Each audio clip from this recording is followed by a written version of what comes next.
네, 안녕하세요. 푸돈사입니다. 프리미어리그 9라운드 토트넘과 풀럼의 경기. 손흥민 선수가 1골 1어시를 기록하면서 토트넘이 2대0으로 승리를 거뒀습니다. 역시 이번에도 토트넘의 승리와 함께 좋은 경기력이 동반됐는데 경기 분석 바로 가시죠. 레고. 먼저 라인업을 살펴보면 토트넘은 징계로 나오지 못하는 비수마 대신 호이베르가 출전했고 손톱에 히샬리송이 왼쪽으로 나왔습니다. 풀럼은 포백을 기반으로 나왔는데 수비 상황에서 4-4-2 대형을 만들고 역습을 노리는 축구를 했습니다. 상대가 풀럼이라 그런지 몰라도 토트넘의 부분 전술이 굉장히 잘 작동한 느낌이었는데 이 잘 맞아떨어진 부분 전술들 몇 장면을 자세히 살펴보도록 하겠습니다. 먼저 토트넘이 풀럼의 볼 소유권을 가져오는 가장 효과적인 방법은 전방 압박이었습니다. 손흥민 선수를 필두로 앞에서 전방 압박을 시작하면 풀럼은 롱볼을 자주 시도할 수밖에 없었고 수비하는 입장에서 대처하기 유리한 롱볼은 자연스럽게 토트넘의 볼 소유권으로 이어졌습니다. 이 장면을 보면 손흥민 선수가 수비수를 끌고 나오면서 공간이 생기는데 그 공간으로 호이베르가 움직입니다. 여기까지는 흔한 3자 플레이이기 때문에 팀님도 이제 이걸 체크하고 호이베르를 막으러 가는데 그럼 그때 다시 공간이 생긴 손흥민 선수가 공을 받습니다. 호이베르가 미끼가 된 셈이죠. 손흥민 선수는 공을 받아서 히샬리송에게 패스를 시도하는데 아쉽게 패스가 막히기는 했지만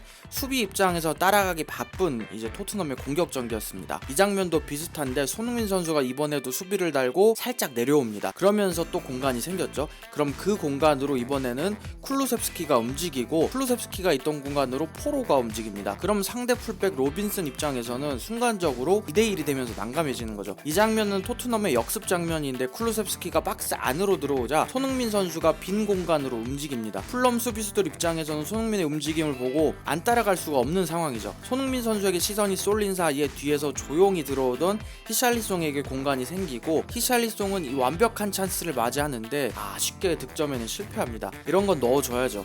완벽한 득점 찬스였는데 이런 공간을 이용하는 부분 전술이 가장 빛났던 전반 39분 장면. 손흥민 선수가 도움을 기록할 뻔하기도 했던 장면인데 우도지가 측면으로 나와서 공을 받아준 이후 메디슨에게 연결합니다. 우도지가 측면으로 수비를 끌고 나가면서 풀백과 중앙 수비 간격이 벌어졌죠. 이제 이 공간을 이용하기 위해 손흥민 선수가 움직이고 메디슨의 스루 패스. 이때 풀럼 센터백 베시가 손흥민 선수를 막기 위해 따라가면서 또 풀럼 중앙 수비 간격이 벌어졌죠. 그럼 이 공간을 이제 우도지가 이용할 수 있도록 손흥민 선수는 논스톱으로 힐패스를 내줍니다. 수비에 막히면서 득점까지 연결이 되지는 않았지만 이 과정이 정말 좋은 장면이었습니다. 토트넘은 이렇게 손흥민 선수를 중심으로 공간을 만들고 공간을 이용하는 축구를 하는데 포스테코글루 감독이 손톱 전술을 쓸 수밖에 없는 이유인 것 같습니다. 첫 번째 골 장면은 보면 손흥민 선수가 압박을 시작하자 메디슨과 히샬리송이 압박 스타트. 그러면서 베시가 코너에 몰리고 앞쪽으로 패스를 시도하는데 전방 압박 라인에 맞춰 올라온 반더벤이 공을 끊어내고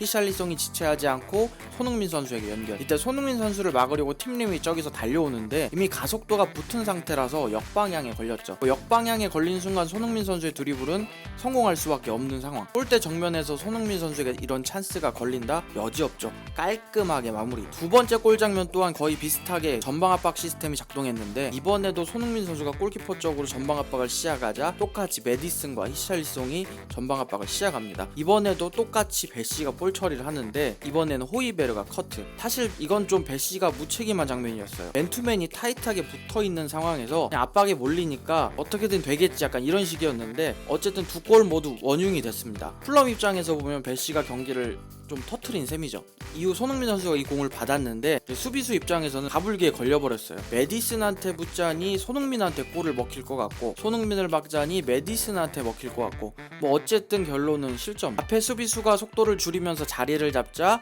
손흥민 선수는 미련 없이 메디슨에게 밀어주면서 도움을 기록했습니다. 이게 손흥민 선수가 골대를 바라보면서 한 템포 죽이고 완벽하게 메디슨에게 타이밍이 생겼습니다. 이렇게 1골 1어시를 기록한 손흥민 선수는 81분에 교체 아웃이 됐습니다. 당장 토요일 새벽에 경기가 있기 때문에 체력 안배가 분명 필요한 상황이었죠. 물론 주전들이 빠지자 토트넘의 경기력이 좀 불안했는데 그래도 클린시트를 지켜냈고 해당 경기 승리로 포스테코글루 감독은 프리미어리그에서 가장 많은 승점을 따낸 신임 감독이 됐습니다. 토트넘의 다음 경기는 토요일 오전 4시 크리스탈 팰리스 원정입니다. 부족한 영상 봐주셔서 감사합니다.